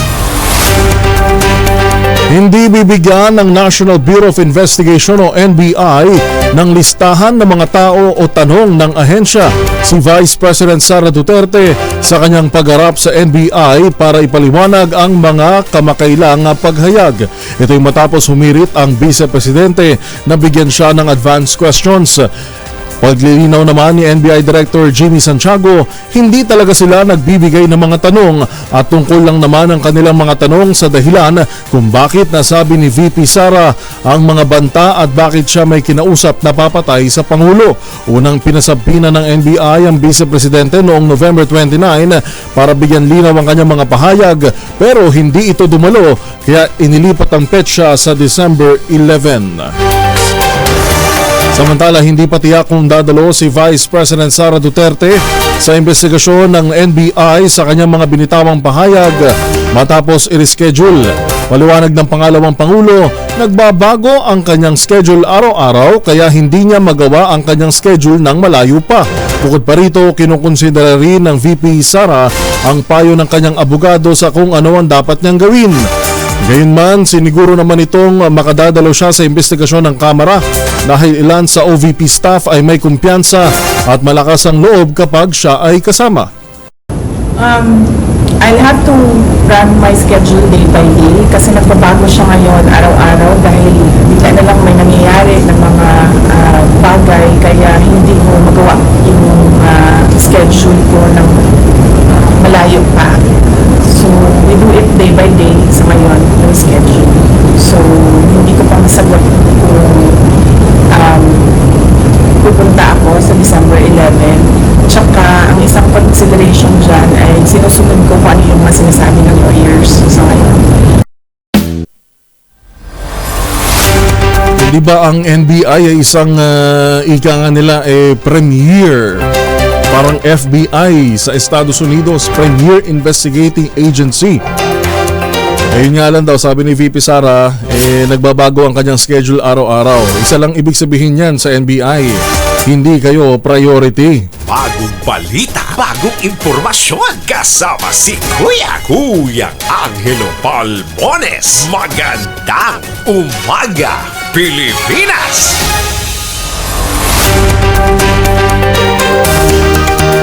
Alas 5:25, binuksan na ng Office of the Prosecutor ng International Criminal Court o ICC ang website para sa pagsusumite ng impormasyon sa madugong Duterte War on Drugs. Sa pamamagitan ng online portal, pwede magsumite ng mga impormasyon tungkol sa drug war ang mga biktima. Pagtitiyak naman ni Cristina Conti, ICC Assistant to Counsel, mananatiling confidential ang mga impormasyon at maaaring ilabas sa panahon ng trial. Sa iba pang mga balita, sumabak si Senadora Amy Marcos sa pagmumukbang. O sa iba pa rin natin mga balita, basa na natin to kanina. Bumuo ang senatorial aspirant na si Attorney Jimmy Bondoc ng isang awitin para sa mga tunay na Pilipino sa gitna ng mga pag-atake kay Vice President Sara Duterte. 3 araw ginawa ng abogado at musikero ang kundiman na pinamagatang Mahinhing Bulaklak. Ipinaliwanag ni Attorney Bondoc na nangangahulugan ng demokrasya ang Mahinhing Bulaklak na dapat anyang ipagtanggol, diligan ng pag-ibig at liliman ng kagitingan. Sa naturang awitin nakasaad na hindi iiwan ng abogado ang Mahinhing Bulaklak magtangkama ng ilang individual na ito'y saktan at hindi rin yuyuko sa kapangyarihang ligaw. Kalakip ng awitin ni Attorney Jimmy Bondoc na ipinost sa kanyang Facebook page ang mga larawan nila ni VP Sara kasama ang ilang pang kaalyado kabilang na sina Senators Ronald Bato de la Rosa, Christopher Bongo at ilang kapwa senatoriables ng PDP laban. Una nang nagpahayag ang senatorial aspirant ng kanyang solidong suporta sa pangalawang Pangulo at mariing kinundina ang pang-aabuso sa kapangyarihan ng ilang kongresista. Si Attorney Bondoc ay naging Vice President for Corporate Social Responsibility ng PAGCOR noong taong 2017 bago naging miyembro ng Board of Directors noong namang taong 2021. Magtangkaman sila na ikaw ay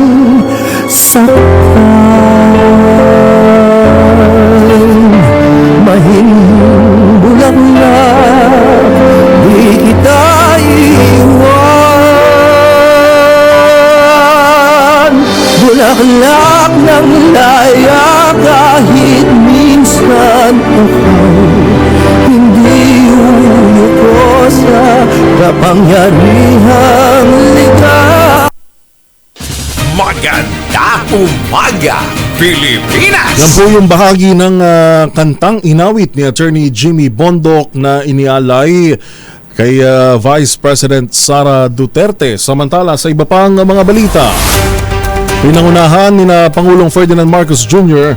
at Department of Agriculture Secretary Kiko Laurel ang inaugurasyon ng South Korea-backed greenhouse at post-harvest facility sa Lucban, Quezon.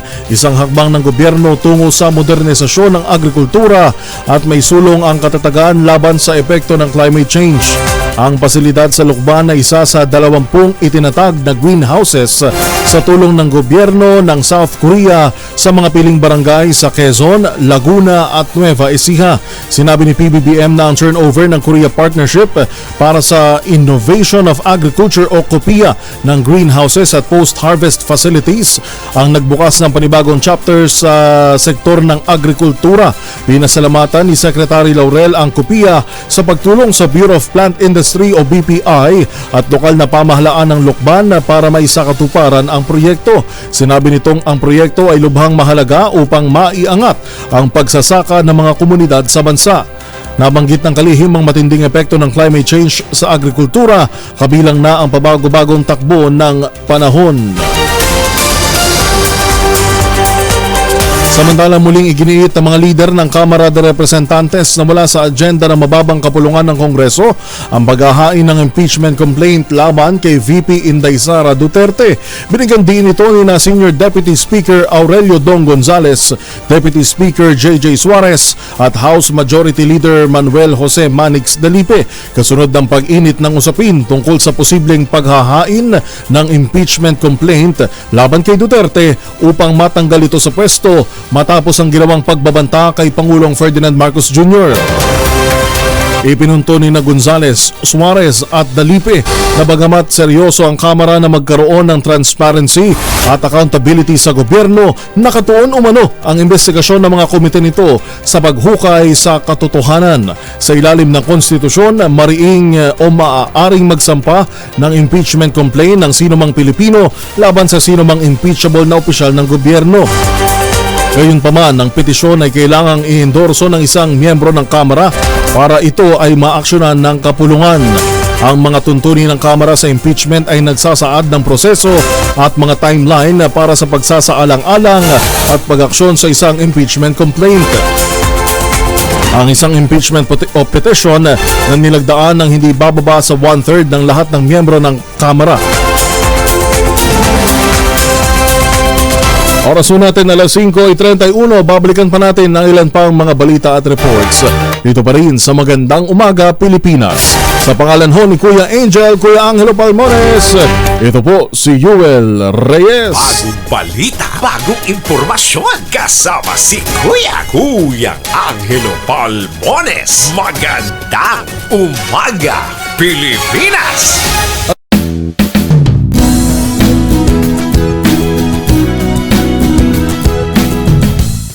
Wala pang maisip, pinamaganda, tangerine chocolate. Nagregalo na ho kayo, nakatulong pa kayo sa mga magsasaka. Ang tangerine chocolate po ay produkto ng mga magdiniyog ng mga magsasaka dyan po sa lalawigan ng Quezon sa tulong nga po ni Dr. Helen Tan. Yung pong mga planting material ng kakao galing Davao, hinakot po yan para maitanim sa ilalim po ng mga nyugan. Kaya ngayon ang ating pong mga magsasaka ay nagpo-produce na ng dekalidad na kakao beans, ipinoprocess para maging tangerine chocolate. Available yan sa 0919-0955-935 O, dinigyan sa tangerinchocolate.ph, nandiyan din po yung mahigit 10 variants ng tangerine chocolate na mga raw material ay galing din po sa ani ng mga magsasaka. Sabi nga po ni Dr. Helen Tan, sino bang magmamalasakit sa Pilipino kundi ang kapwa Pilipino? Kaya sa bawat tangkilik po natin ng tangerine chocolate, tinutulungan natin ang ating mga magsasaka, tinutulungan pa nating lumakas ang ating ekonomiya. Tangerine chocolate, 100% gawang atin. Sabi po ni Dr. Helen Tan, ipinagmamalaki niya na itong tangerine chocolate ay gawang lokal but taste and looks global. Tangerine chocolate, available sa 0919-095-5935. Magandang pamasko!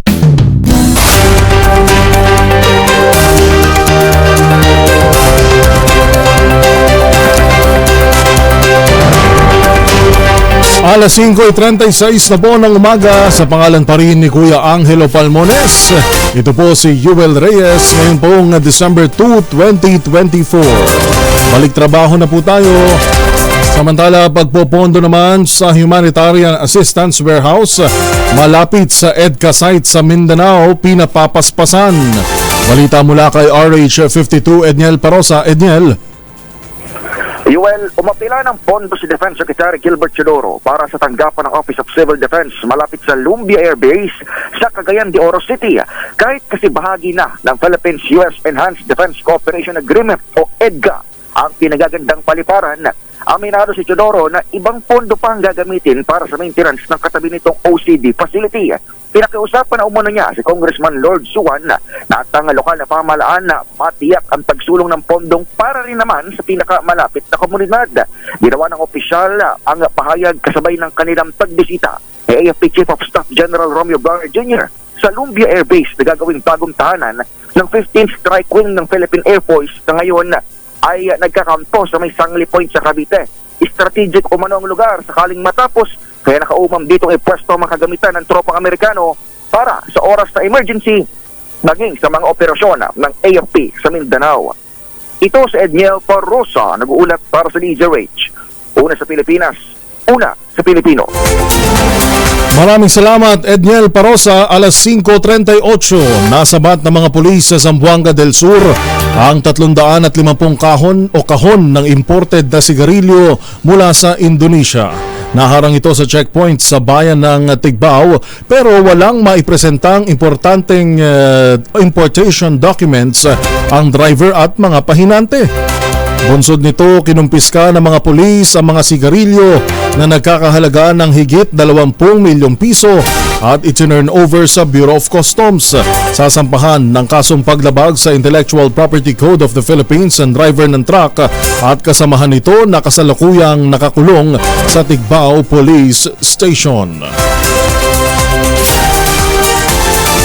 Samantala, mariing kinundina ng ilang opisyal sa Negros Occidental ang pahayag ni Vice President Sara Duterte laban sa mga matataas na opisyal ng gobyerno. Partikular na rito ang banta ng Vice Presidente na may inutusan na siya na pagpatay kay Pangulong Marcos Jr., Speaker Romualdez at First Lady kung may pumatay sa kanya. Ayon kay Provincial Board Member Anton Oxenio, Chairperson ng Partido Federal ng Pilipinas o PFP sa Negros Occidental, mahalaga ang nagkakaisang suporta sa gitna ng mga ito at suportado nila ang gobyerno sa paglaban sa anumang karahasan. Kinundira rin ito ng League of Cities of the Philippines at iginiit na ang naturang pahayag ay hindi lamang naglalagay sa alanganin ng buhay ng mga opisyal ng pamahalaan kundi pati sa kapayapaan at seguridad ng Pilipinas. Umaasa naman si late Representative Richard Gomez na mareresolba rin ang tensyon sa pagitan ng mga lider ng bansa.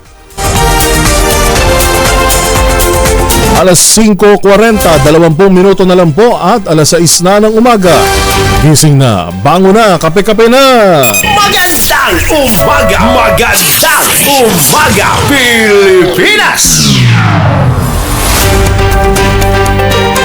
Lalo namang tumingkad ang hindi pagiging makasarili ni Pangulong Ferdinand Marcos Jr. sa hiling nito sa mga miyembro ng Kamara de Representantes na huwag i-impeach si VP Sara Duterte sa kabila ng madramang pamumulitika nito. Ayon kay House Assistant Majority Leader at Lanao del Sur 1st District Representative Zia Alonto Adjong, Chairman ng House House Ad Hoc Committee on Marawi Rehabilitation and Victims Compensation, nakapokus ang Pangulo sa pinakamalaking issue at problema ng bansa. Makikita umano ang pagkakaiba ng dalawa na ang Pangulo ay inuuna ang kapakanan ng taong bayan, samantalang ang isa ay nangingibabaw ang personal na interes. Ayon pa sa leader ng Young Guns ng Kamara, si Duterte mismo ang gumawa ng kanyang mga problema nang tumanggi siyang lisanin ng Kamara matapos niyang dalawin ang kanyang nakaditineng Chief of Staff na si Attorney Zulaika Lopez na pinalaya ng House Blue Ribbon Panel noong huling bahagi ng hapon ng Sabado. Nang magdesisyon ng mga miyembro ng komite na pinumumunuan ni Manila Representative Joel Chua na ilipat si Lopez sa Correctional Institute for Women sa Mandaluyong City, lumabas sa isang press conference si Duterte at sinabi na mayroon itong kinausap upang patayin ang first couple at ang House Speaker. Samantala, Caloocan LGU magsasagawa ng malawakang fogging simula ngayong araw. Mataas na naman kasi ang bilang ng mga tinatamaan ng kaso ng dengue. Diyan ba sa Kamanava? Kamusta ang datos? RH23, Edwin Duque. Edwin, good morning.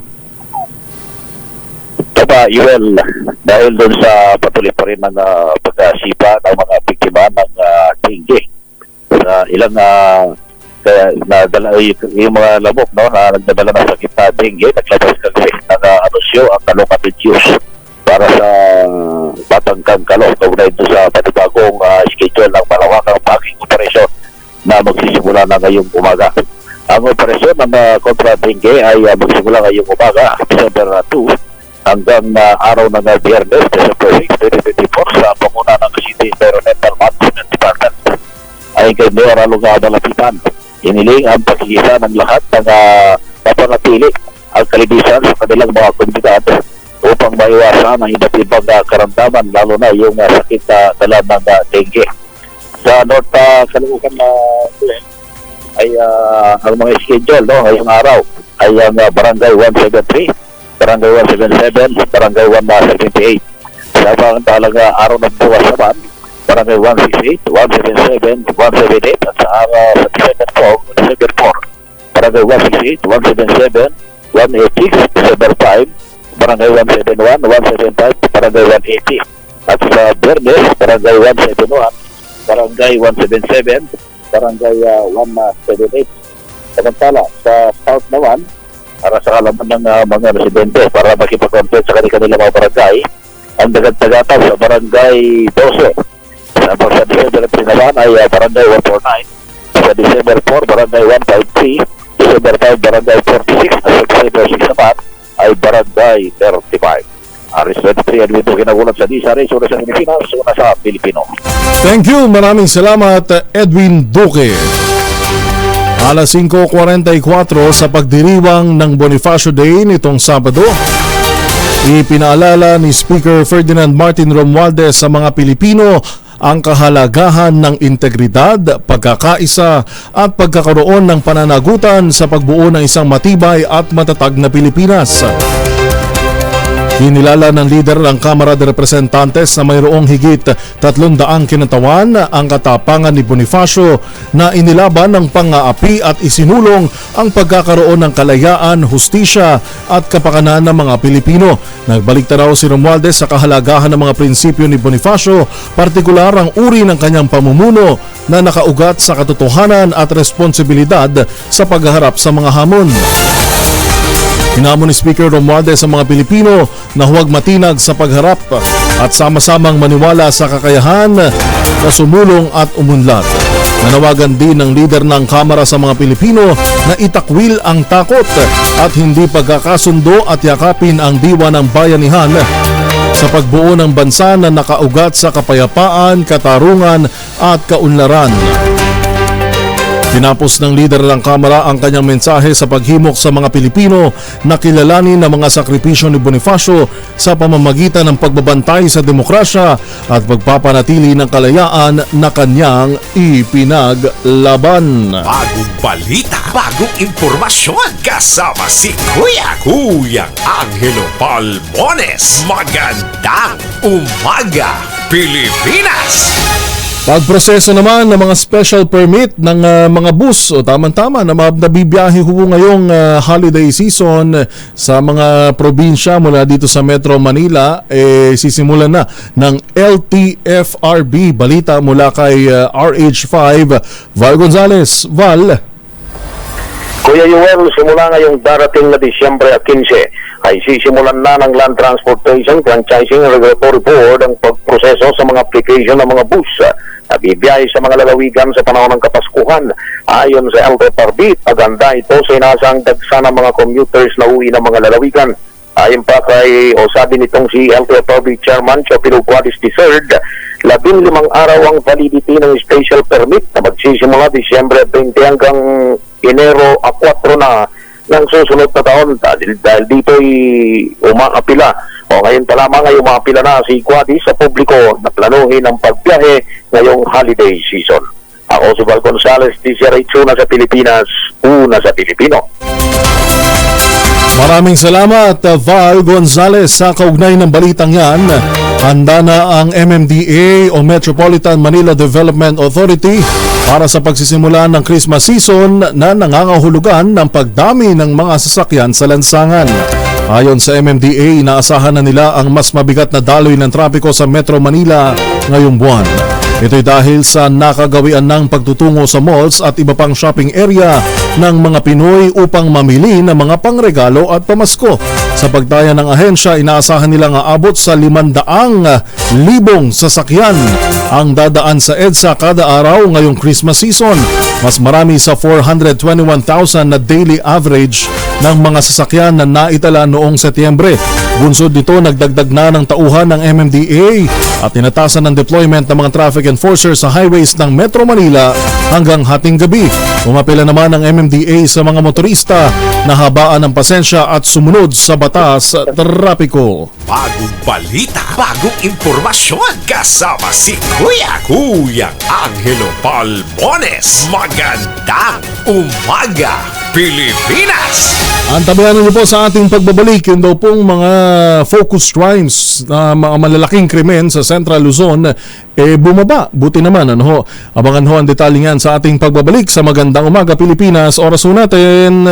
Magandang Umaga Pilipinas! 12 minuto bago alas 6 ng umaga.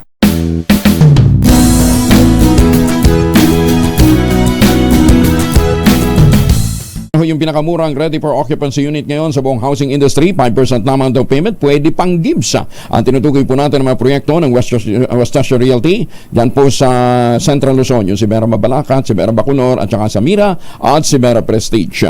Ito po ay pagtugon ng West Asia Realty sa pangarap niyo magkaroon ng sariling bahay. 20,000 pesos all-in down payment. Pwede ka na maglipat bahay agad after take-out ng Pag-ibig, 7 days after take-out ng Pag-ibig housing loan. At ano pang iniintay po ninyo? Ito pa rin ang pangarap na magkaroon ng sariling bahay sa presyong abot kaya. Nasa loob po ng township ang iba't ibang mga amenities, kasama dyan ang eskwelahan, ang simbahan, palengke, grocery stores, at pati munisipyo. Kaya hindi na ho kayo bibiyahe pa ng pagkalayo-layo o matatraffic para lamang makipagtransaksyon.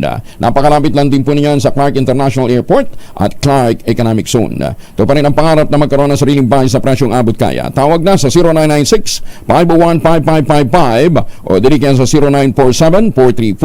0947-434-5555. At kung ngayon ho ay maswerte, ito yung pagkakataon nyo magkaroon ng bagong bahay, meron pang bagong kotse. Kaya sa Disyembre, kapag kayo sinuwerte sa raffle, bago ng bahay mo, bago pa.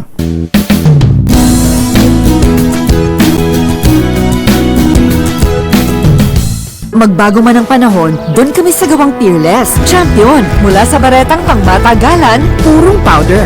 Hanggang sa mapulang liquid detergent. Kaya sa labahan, Champion! Tapat na walang katapat.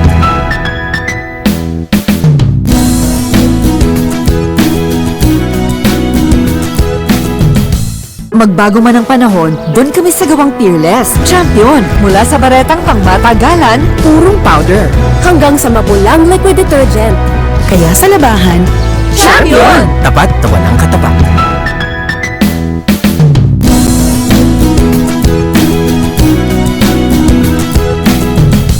Magbago man ang panahon, doon kami sa gawang Peerless. Champion! Mula sa baretang pangmatagalan, purong powder. Hanggang sa mapulang liquid detergent. Kaya sa labahan, Champion! Tapat na walang katapat. Tinesting. Sinuri. Siniyasan. Ang resulta? Super effective ang Shield sa pagpatay ng bakterya at virus. Shield Antibacterial Soap. Believe ang mga eksperto sa Philippine Nurses Association. At si Mami. Tiwala ako sa Shield. Shield Antibacterial Soap. Napatunayang mabisa. Ang mga nurse, tiwala. Magbago man ang panahon, doon kami sa gawang Peerless. Champion! Mula sa baretang pangmatagalan, purong powder. Hanggang sa mapulang liquid detergent. Kaya sa labahan, Champion! Tapat na walang katapat.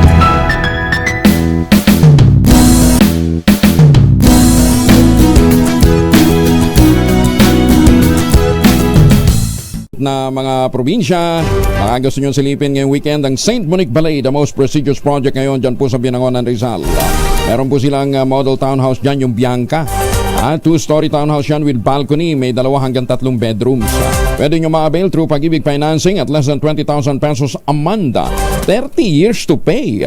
Tawag na po sa 0917-719-7908 para po sa karagdagang detalye. Ulitin natin ang 0917-719-7908. Yan ho yung pagkagising ho ninyo at gusto ho ninyong makalanghap ng malamig na simoy ng hangin, sabay tingin ng magandang tanawin. Yan po ang St. Monique Ballet, the most prestigious project ngayon sa Binangonan, Rizal. Angelo Balbones. Magandang umaga, Pilipinas! Ay dun sa mga naghahanap po ng mga gagalaan ngayong holiday season, syempre December na, marami dyan mga nag-uubos ng leave upang makabanding ang kanilang mga pamilya. Wag na tayong lumayo pa dito ho sa Star City. Bukas na Monday to Sunday. Ibig sabihin ho, araw-araw, bukas na ang Star City. Ang schedule po tuwing Monday to Friday ay 2 p.m. hanggang 10 p.m. Habang ang schedule naman po tuwing Sabado at Linggo ay 1 p.m. hanggang 10 p.m. Kaya wag nang lumayo pa, dito na sa Star City. Magandang umaga, Pilipinas! Walong focus crime sa Central Luzon bumaba ng 60% nitong nakalipas na Nobyembre. RH25 Grace Ansano. Grace, magandang umaga. Yes, Yuel, good morning. Malaki ang paniniwala ng Regional Director ng PNP sa Central Luzon na si Police Brigadier General Rodrigo Maranan na epektibo ang ipinapatupad na Peace and Order Operational Framework na may formulang enhanced police presence plus quick response time plus counter-action against drug groups at criminal gangs, private and armed groups equals Safe Region 3. Dahil dito ay namalaki ang ibinaba ng mga krimen sa buong Region 3 sa datos ng PNP Crime Information Reporting and Analysis System nakapagtala ng kabuuang 213 na mga insidente ng 8 focus crimes na kinabibilangan ng murder, homicide, robbery, theft, motor napping, carnapping, rape at physical injury na bumaba ng 108 o 66.36% kumpara sa nakalipas na buwan ng Oktubre na may 321 na nai-record sa mga insidente. Sinabi pa ni Maranan na malaki ang naitulong na pinaigting na police presence na 24/7 sa mga checkpoints, police outposts at sa lahat ng panig ng buong Region 3 upang mapag-igting pa ang pagpapatupad ng peace and order. Sa kaniditong tagumpay, kanyang pinasalamatan ang hanay ng kapulisan sa buong Region 3, maging ang mga mamamayan na may concern sa kanilang mga kapaligiran na nagsusumbong at nagpaparating ng impormasyon. Yan ang ating update. Ito si RH25, Grace Vera Salisano. Una sa Pilipinas, una sa Pilipino. Maraming salamat, RH25 Gray Sansano. Magandang umaga, Pilipinas! Patay naman ang 3 individual habang 31 ang isinugod sa ospital matapos kumain ng sea turtle na niluto sa gata sa Datu Blas Sinsuat sa Maguindanao. Ayon kay Mayor Marshall Sinsuat, nahuli ang sea turtle sa tabing dagat sa Barangay Linao at pinagsalu-saluhan ito ng mga batang Tiduray at kanilang mga kaanak. Pero makalipas ang ilang minuto, dumaing na ng pagkahilo, pananakit ng tiyan at masamang pakiramdam ang mga nakakain ng karne ng sea turtle. Nagpadala na ng epidemiology expert sa lugar upang imbestigahan ang insidente. Sabi ni Mayor Sinsuat, ito ang kauna-unahang pagkakataon na may food poison sa kanilang lugar dahil sa pagkain ng sea turtle. Ito matagal na anyang may pulisiya ang LGU na bawal ang panghuhuli ng sea turtle bilang pagkain bilang pagsuporta sa Sea Turtle Conservation Program. Sana lang din kaakibat nito yung tuloy-tuloy na pag-ikot din ng LGUs natin na ipaalala sa mga residente na bawal kumain at ano posibleng mangyari sa kanila na kapag kumain ng mga ipinagbabawal, lalo na ito sea turtle na nasa ilalim pa ho ng conservation program dahil nagkakaubusan. Katulad ho nito, hindi na mababawi pa ang buhay. 3 ang patay, 31 naman ang patuloy na nagpapagamot ngayon sa ospital. Magandang umaga, Pilipinas! Ano na nga bang update sa kasong isinampa ni Sandro Mulak at Rita Daniela? Alamin natin ang chika mula kay Tita Gorgie Rula. Tita Gorgie. Patuloy pa rin tinututukan ng kasong pinag-uusapan sa showbiz itong kasong rape through sexual assault at acts of lasciviousness na isinampa ni Sandro Mulak laban kina Richard Cruz at Jojo Nones. Umakyat na ito sa korte sa Department of Justice pero na-delay ang arraignment dahil nag-file ng motion to review ang kampo ng 2 independent contractors. Kaya naset na ang arraignment nito sa January 28, 2025. Nagpiyansa muna sina Nones at Cruz ng tig 120,000 pesos para sa kanilang pansamantalang kalayaan. Sinasabi rin ng pamilya ni Sandro na hindi sila magpapareglo sa kinasuhan nila. Samantala, ang reklamong acts of lasciviousness naman na isinampa ni Rita Daniela sa Bacoor laban kay Archie Alimanya ay nakatakda ang preliminary hearing nito sa December 10 na kung saan ay magsusumiti ng counter affidavit sa Alimanya, pero napapabalitang magsasampa rin daw ito ng reklamo laban kay Rita Daniela at dadalo rito si Archie Alimanya para sumpaan ang kanyang affidavit. Pagkatapos itong counter affidavit, kailangang sagutin naman ito ng kampo ni Rita at nakaschedule na rin daw sa December 10. Dito a-appear si Rita para sumpaan naman ang kanyang reply. Kaya tuloy-tuloy ang kaso at hanggang sa susunod na taon ay pag-uusapan pa rin ito, tiyak. Kaya abangan na lang natin kung ano ang magiging kahihinatnan nito. Gorgie Rula po nag-uulat mula sa showbiz ng DZRH, una sa Pilipinas, una sa Pilipino.